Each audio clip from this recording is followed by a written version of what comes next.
The new Inflation Reduction Act, just passed by Congress, has a lot of good things in it to combat climate change and move the country to a clean energy economy.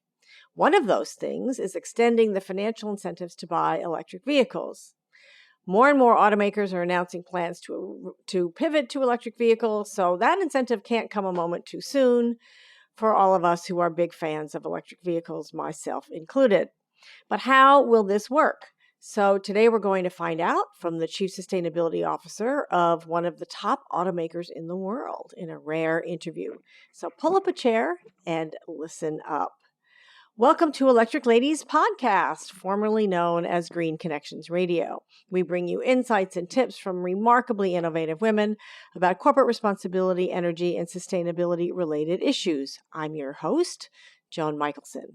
We talk about innovation, leadership, technologies, and careers, always bringing a new perspective. Find us anywhere you like to listen to podcasts, on our website, electricladiespodcast.com, and through my Forbes blog as well. And please give us a review and pass it on to your friends. So, what do you drive?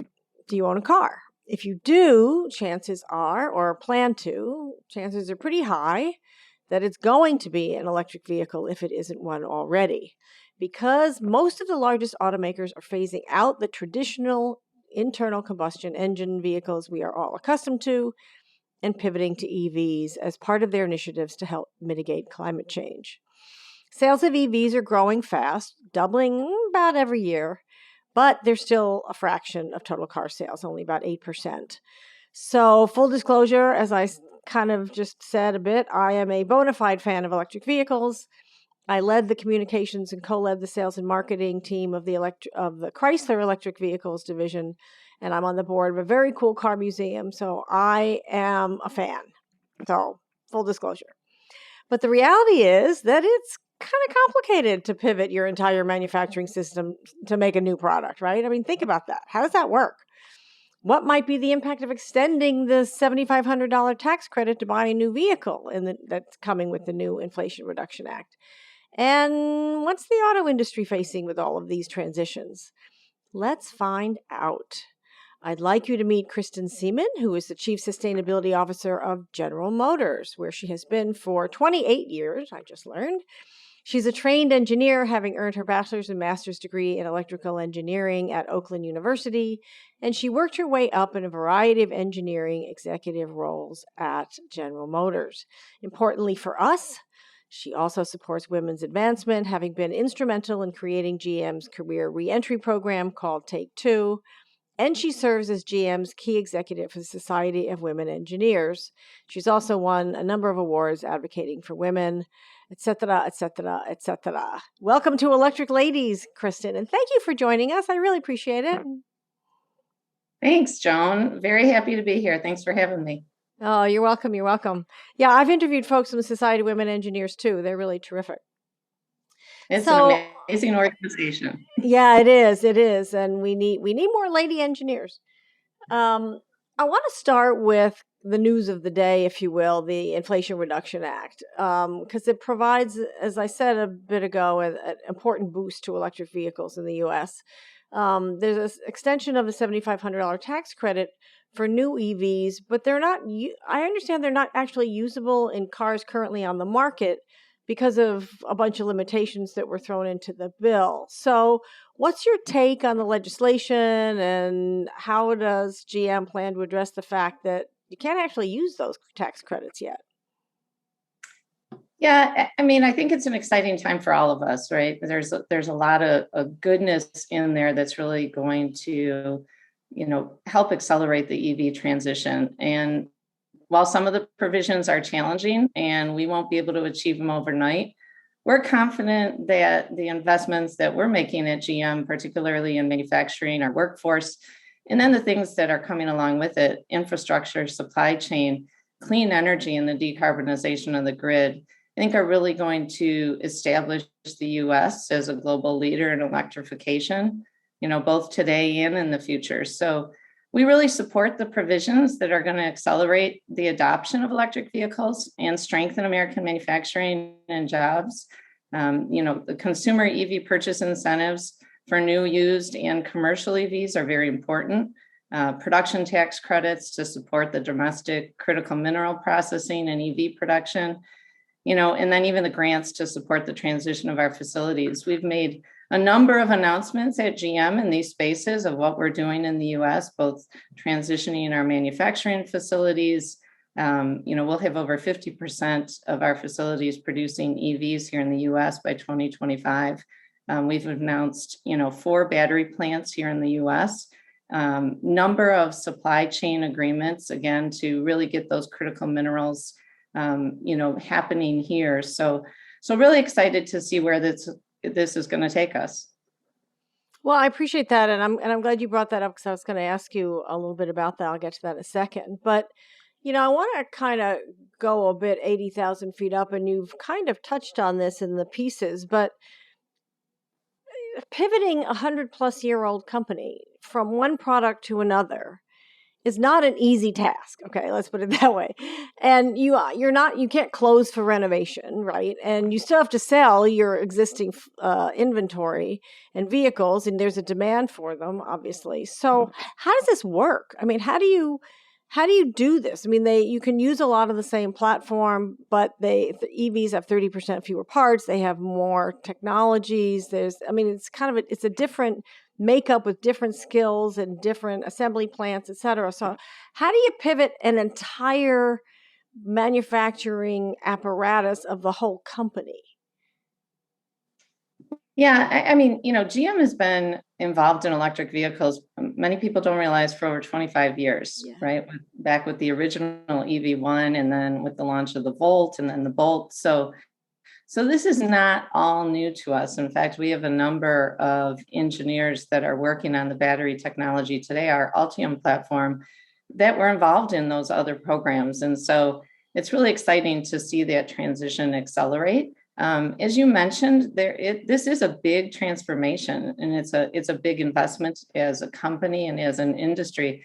We've committed over $35 billion in investment in EVs and AVs by 2025. And we're well on that acceleration, as we talked about those manufacturing plants being converted. And you mentioned the workforce. We really feel strongly that our workforce is a competitive advantage, and the strength that we have in our manufacturing team and they know better than anyone how to put a vehicle together and the quality and what it takes to really put out a quality product. And we've been doing it for well over 100 years. So even though part of the vehicle will be different, over 80% of it is the same. And so it really allows us to make that transition and do it fast. We set a vision back in 2017 around 000, so zero emissions. I'm sorry, zero crashes, zero emissions, zero congestion. And this is just taking us farther down that path. By the way, my first CEO at Chrysler at Global Electric Motor Cars was Larry Oswald, who had been an engineer on the GM EV1. Awesome. So I love Larry. He was great. He was really terrific. Yeah, it really was. It was one of those products that, was exciting then and maybe even ahead of its time. Oh, it was totally ahead of its time. And it's too bad that a lot of that infrastructure got pulled out, right? So the market, as I said, for EVs is growing, but it's still only a fraction. So what's it going to take, do you think, to really have EVs be, or let's just say non-fossil fuel vehicles, alternative fuel vehicles, be the norm, flip the percentages? Well, for years we've thought it was range anxiety, and we'll talk about your EV charging deal in a bit, but what do you think it's really going to take to get people into electric vehicles and out of internal combustion engines that they're just used to?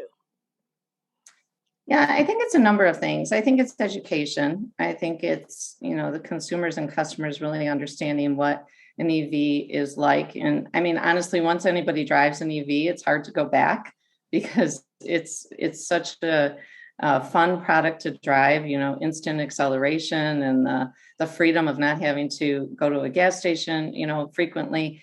But it's going to take all of us. And we've talked about this a long time at GM, that it really is an everybody in. It's our employees, it's our suppliers, it's our dealerships, it's government, both local and state and federal. And we saw that, we just talked about that a little bit.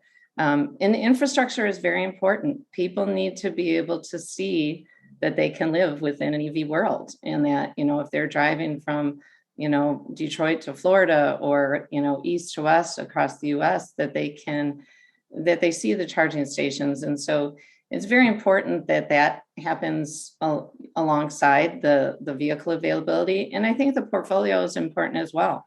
Many of the EVs that are available today are luxury vehicles that aren't a solution for everyone. And so, at GM, we're very focused on having a portfolio that, crosses every price point in every segment, so that those families that maybe are looking for a family vehicle, or something that, in some cases, the vehicle is a family's livelihood. And so it needs to be able to be something that's a solution for them. And we'll have products across every possible imagination, and to solve their problems.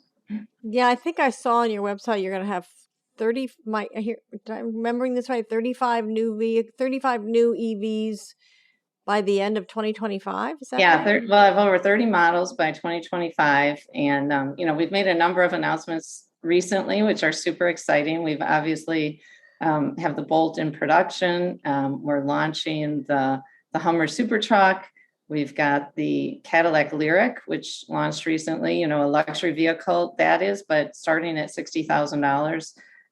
We've just recently introduced the Blazer, and coming after that is the Equinox. And those are very, affordably priced EVs. The Equinox will be around $30,000. And then obviously the Silverado EV is super exciting for us as well. The demand for pickup trucks and what people use them for, and to see that capability in an EV is exciting. Yeah, affordability is a big issue, and that's why the tax credits and things like that really do make a difference. And a lot of it is, so much of it is perception. It's really interesting. Um, you mentioned a bit ago some of the minerals and stuff, and I saw on the one of the videos on your website that you talked about using new materials that are more sustainable.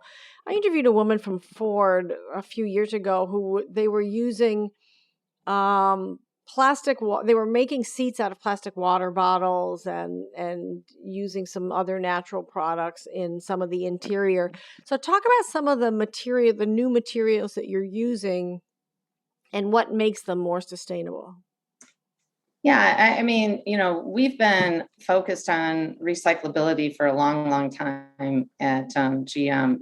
We currently, by mass, over 85% reuse or recycle our current vehicles at the end of life. Our wheel liners are made from recycled water bottles. The focus on our battery materials as well is really important as we go forward. We have a partnership with Lithium Cycle that recycles the scrap from our Altium facilities. And so we'll be able to recycle up to 100% of that, from the battery cell manufacturing, and put it back into the process. And so really, important as we talk about how precious those materials are, and availability, to be able to make sure that there's no waste associated with it. We've, have a zero waste initiative currently at our facilities, where we divert more than 90% of our manufacturing waste from landfills and incineration. And so strong focus on what it means to be a sustainable material, both, and really looking at it from a total life cycle. It's not only what you do with it at the end of life, but it's how it's manufactured. How much water, how much energy does it take?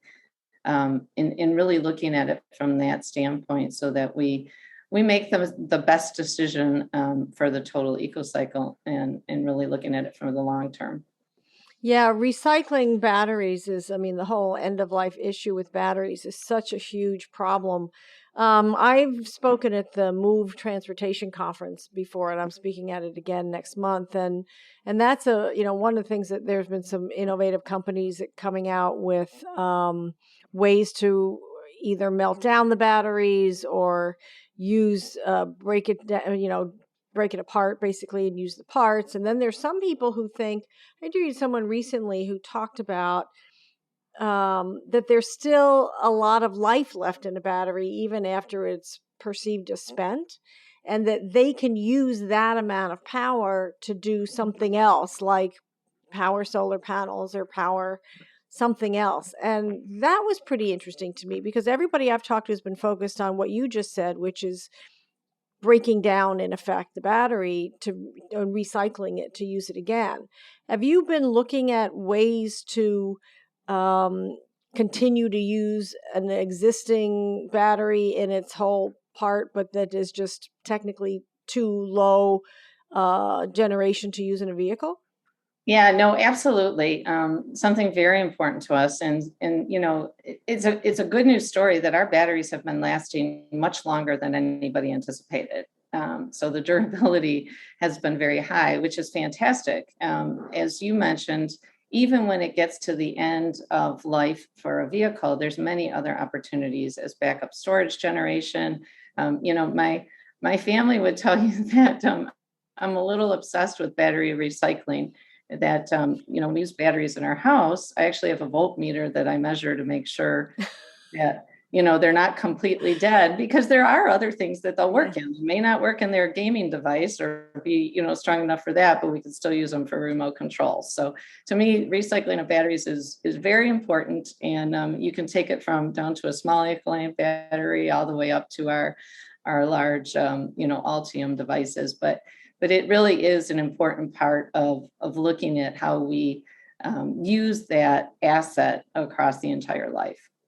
Yeah, it is. And speaking of batteries, the technology is evolving really fast, right? And I know that you guys have invested in that, but a lot of the EV industry, a lot of the economy, but a lot of the EV industry is focused on lithium ion batteries. But there are a lot of other battery technologies that are coming down the pike, nickel metal hydride and lithium fill in the blank. I even interviewed some folks who were spun off from Google X, who are making them from salt, which is fascinating. So how is and of course you have to be careful with the technology like Bolt. You have the fires with Bolt, etc. So how is GM integrating or addressing the changes in battery technology into your evolution of this? Because obviously these technologies are always evolving and really rapidly. I mean, it's way beyond Moore's law at this point, right? So way faster than Moore's law. So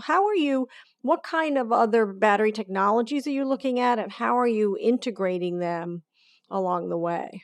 So we've been doing batteries for a very long time. Our current design the Altium battery cells feature a state-of-the-art nickel, cobalt, magnesium, aluminum, or NCMA chemistry. And that was really designed to reduce the cobalt content in our batteries by more than 70%, still delivering more range at less cost. And so a strong focus as we continue on the Altium cell design on what we can do to reduce the materials needed, particularly the precious materials we talked about, and still increasing range. And proud of what the Altium cell and the battery pack enables us to do. It's a very unique pouch design. The cell is a pouch so that we can use that same application across a very wide range of products. We can stack them vertically or horizontally and design the pack so that it fits in the particular vehicle. So if you look at where we're at today, the Altium battery pack costs 40% lower than those in the Chevrolet Bolt.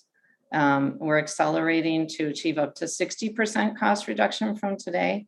And we reduced weight in the battery pack, as well as the number of internal connections, which, makes a more simpler design.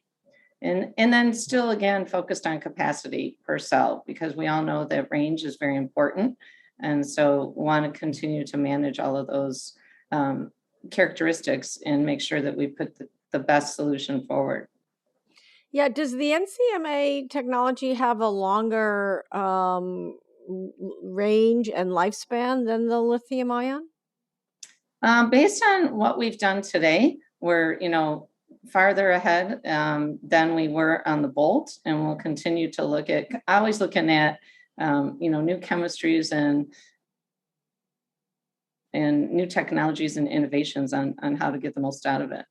Yeah, that's going to be a never-ending quest for decades to come, right? Absolutely. Yeah, one of the key issues that we all ran into and is still unfortunately being resolved is this whole supply chain mess, right? Fortunately, today President Biden signed into law the CHIPS Act, which will help down the road when those chips are actually built in the US of A. But how is GM dealing with the supply chain bottlenecks now, and what impact do does that supply chain problem have specifically on electric vehicles and getting these parts for the more environmentally friendly cars? Yeah, I mean, we're very focused on our supply chain. Our suppliers are our strongest partners. One of the things we've done, particularly around what we're supplying, is our supplier ESG pledge, where we've asked our suppliers to commit to their own carbon neutral goals around scope 1 and 2 emissions, as well as achieving a minimum score in the EcoVadis labor and human rights and ethics pillars, because it's not just about what we source, but it's how we source it. We know we can't, do everything all the way down the supply chain into tier 2s, tier 3s. So it's important that we work with our tier 1 suppliers and then continue to have them work down the supply chain as well. And so we're really excited that we've had over 65% of our APV of our tier 1 suppliers have already committed to that, which is great news. And then we'll continue down that path. And then talking about specifically the sourcing of materials, it's really, a very important part of we talked about it a little bit earlier with the Inflation Reduction Act and how important it is to have that source of materials, particularly here in North America. We made a recent announcement with LG Chem that we have secured over 950,000 tons of cathode active material, which will be enough to produce approximately 5 million units of EVs in the future. And that really will look at, make sure that we don't have an issue with sourcing that raw material to get to all of the commitments that we've made. We also made an announcement with Livent around lithium. We have a commitment out in California with CTR, again, around lithium extraction here in the US. So really trying to look across the board of making sure that those materials are available and we can focus on executing and launching the great products. Yeah, so I mean, you're dependent upon those other folks to come through, but that's the way the cookie crumbles, right? I mean, that's the system that we have. And the ESG pledge is interesting because now we have the SEC, of course, launching their climate risk disclosure rules. I understand that GM was part of one of the co-signers of a letter to the SEC, basically saying that those rules were, my word, draconian, that they were too much. I mean, and you guys support this stuff. So what was it about the SEC proposed climate risk disclosure rules that caused you to push back? Yeah, and I would say that maybe that draconian word's a little strong. But, I would say that maybe that's a little strong of our response on the letter. At the highest level, we at GM firmly believe that consistency and transparency on ESG reporting is very important. We've been reporting our scope 1, 2, and 3 emissions for a number of years. We currently disclose all of that information. The concern that we had with some of the proposals or some of the the items in the proposal were around timing. Some of that information is very difficult to get based on production volumes and model years, et cetera. And so tying it specifically to some of our financial disclosures and the timing associated with that was difficult, as well as some concerns with having to give details around things that are competitive or proprietary information. And so, again, fully support the transparency and the consistency of reporting. We'll continue to do that. There's just some specifics around the assurance, the timing, and the tie to the financial actually reporting that make it a little bit more difficult. Yeah, proprietary is important, right? So, two quick things before I let you go. One is I want to talk about charging. You guys just signed a big deal to um, $750 million in EV charging with EVgo. And I think they're going to go in pilot service centers, as I recall.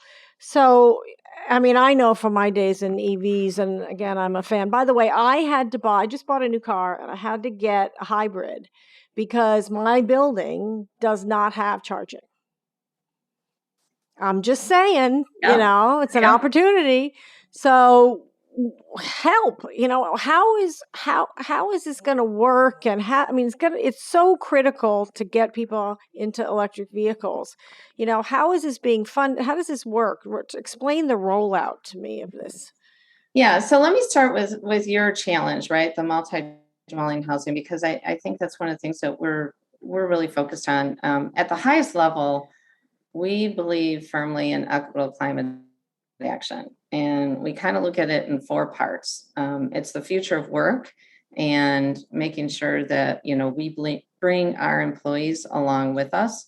It's EV access. So we talked a little bit about making sure that we had, that everybody can benefit from electrification, whether it be having multiple products across all segments or even ride sharing and used vehicles, et cetera. The third one is kind of in what you just talked about with infrastructure equity and making sure that charging is ubiquitous, that it's available to everybody, and multi-dwelling housing, maybe communities that traditionally have been more impacted by climate change or left behind in some of these major innovative transformations. We want to make sure that doesn't happen. And then the fourth one is climate equity. And we've started a climate equity fund that is working with really grassroots organizations to make sure, to support them as they put out programs and initiatives to address the challenges of this transition. So everything from training technicians on how to work on EVs to helping, communities and individuals get into used EVs and supporting that process. And so at a high level, we are building our framework, and everything we're doing around EVs and our transformation is focused on equitable climate action as well. I kind of liken it to, who we are as a company. It's not just what we make, but it's how we do it. And when you go then into a little bit more detail on charging, we can't do that by ourselves, but we do believe it's so important that we want to be part of the solution. And so we've put a number of initiatives out around charging. You mentioned the announcement just this week this month with Pilot and Flying J, where we'll install over 2,000 charging stalls, DC fast chargers across the U.S. to really hit those major thoroughfares of, so people can see that they can make a long distance trip, in an EV.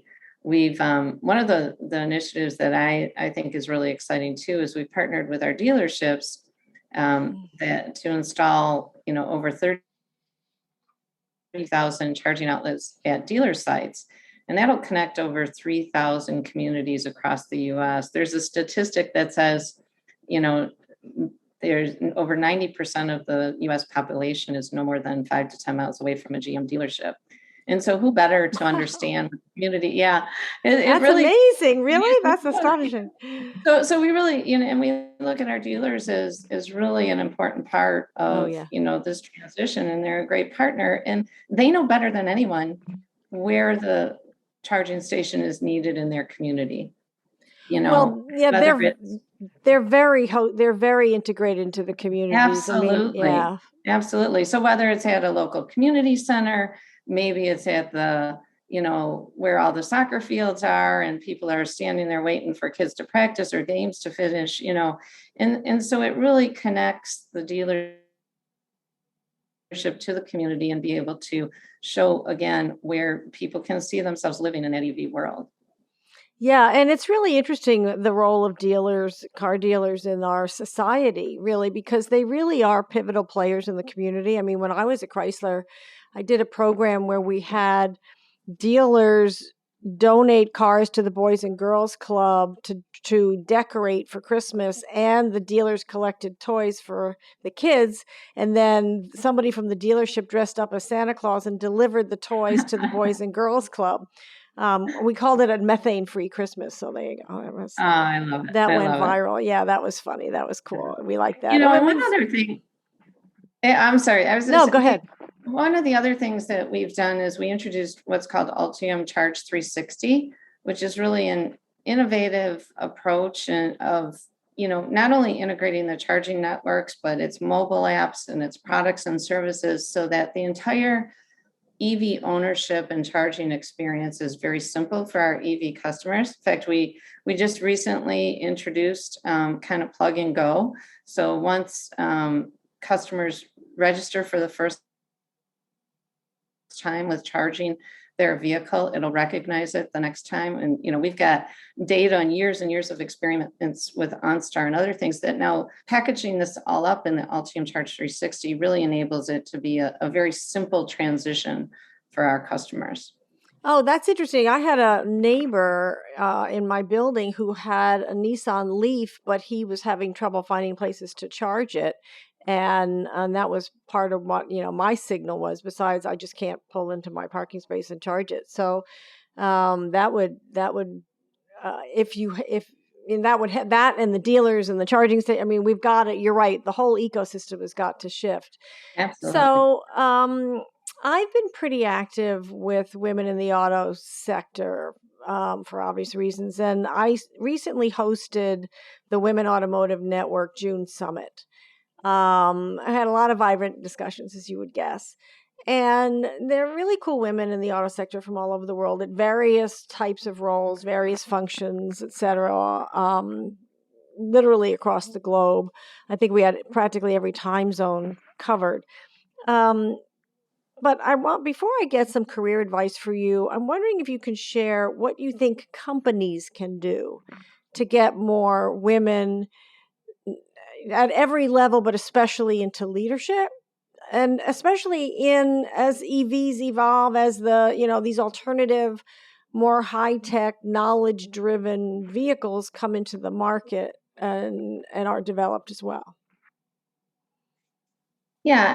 I mean, I'm super proud of what we've done at GM. We've had a really strong focus on diversity and inclusion for a long time, very formally in the past few years, where our CEO, Mary Barra, has talked a lot about, wanting to be the most inclusive company in the world.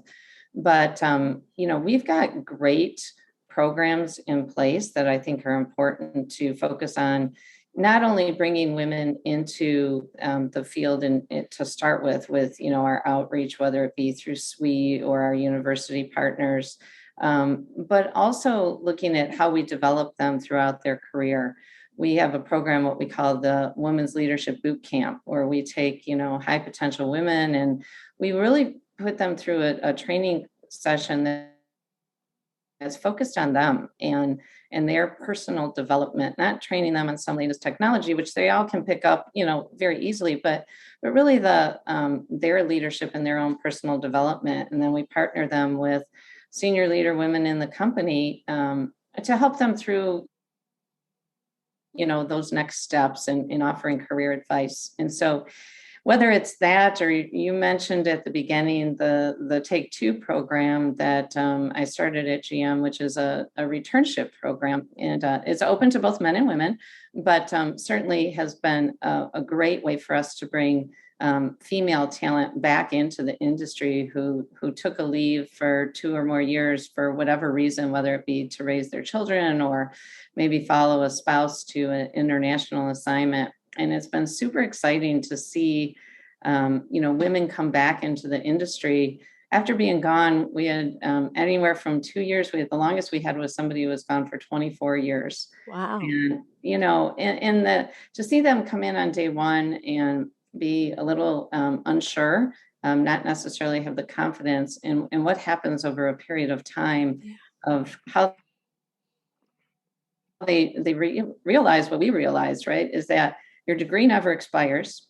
And what you learned and did in college, and then what the life experiences you've had since then are still very valuable. And so, we maybe changed a system here or there, but physics is still physics. And so it's really been exciting to see. So I think companies as a whole, like we've done at GM, can really look at innovative programs across, all aspects. We have a real strong employee resource group, GM Women, that supports, women across every stage of their career. Well, I would have loved to do that women's leadership boot camp. Actually, that sounds like a lot of fun. Yeah, I kind of do a little bit of that with my coaching clients, to be honest with you. But that's cool. I like that idea. So you gave a kind of a few hints here, but in closing, I like to give career advice for mid-career women. So it's women who have had, let's say, 15 years of experience. They have their education. They know what they're good at. But they want to make a difference. They're ambitious. They want to advance. They want to make good money, but they also want to make a difference. So what advice would you give to them? Well, I love that you mentioned that they want to make a difference, because it's one of the things that I think is most important. Is I think you have to have passion. You have to have passion about what you're doing and where you're working and who you're working with, because you're going to be your best. If you're passionate about what you're doing, you're going to want to do more. You're going to constantly be looking for, what opportunities to make things better. And so I think that's number one. I think being yourself. I think when women start out in their career, there's all of the statistics and all the studies that talk about everything from the imposter syndrome, our lack of confidence or whatever. But I think as you get to that point in your mid-career, you're more comfortable in who you are. And I encourage women to be yourself. You don't have to be like everyone else. I mean, I know some of my peers, some of the other senior leader women at GM, there was a time where we kind of said, we were tired of dressing like men, and so we started wearing dresses and skirts. It was who we were, and we didn't have to have two different wardrobes in our outfit, in our closets, right, for work and outside of work. And that was something very small, but it's really about being transparent, and being comfortable to give your opinion and ask for what you want to do and where you want to work, or what type of assignment you'd like to have. And so it all circles back to that passion. If you like what you're doing, you're going to work harder, and you're going to be the person that they want on the team. You're going to go the extra mile. I think the clothing thing is more important. It's like, we spend so much time at work that it's like putting on your that persona, right? That it's one of those funny things that's happened with working from home so much is, is there a change there? It's like, it's really funny. Well, and I think it's a small way of showing who you are and your personality. And exactly. And again, you don't have to be like everybody else. And so that inclusion and that diversity is so important. And it's just another way we show it. Oh, I'm sure. And you guys all model it, including obviously your CEO. So any closing thoughts before I let you go? I would say that we are super excited to be on this transition to an all electric future. We've made some big, bold goals at GM. We've said we're going to be carbon neutral by 2040. We said we're going to eliminate tailpipe emissions from our light duty vehicles by 2035. Those are based on science-based targets. As a mom and as an engineer, engineers are trained to solve problems, and this climate change is a huge problem. And I want to make the world a better place for my kids to live in. And so I'm really excited to be a part of GM's transition, and it's a bright all electric future. There you go. Exactly. Okay, cool. Thank you so much for joining us today, Kristen Siemen, Chief Sustainability Officer of General Motors. Thanks again. I really appreciate your making the time, Kristen. It's kind of you and your crazy schedule, I'm sure. Oh, thank you so much for having me. I really enjoyed the conversation. Oh, you're welcome. You're welcome. So, what do you think? Would you buy an electric vehicle? Do you have an electric vehicle? If you have one, where do you charge it? Tell us on Twitter at Joan Michelson. You might win a complimentary 30-minute coaching session. You never know, you might. Subscribe to our mailing list to stay abreast of our talented, amazing guests like Kristen, her colleague Telva, who I also had on recently, our blogs, and career advice. Thank you so much for joining us. I'm Joan Michelson. See you next time.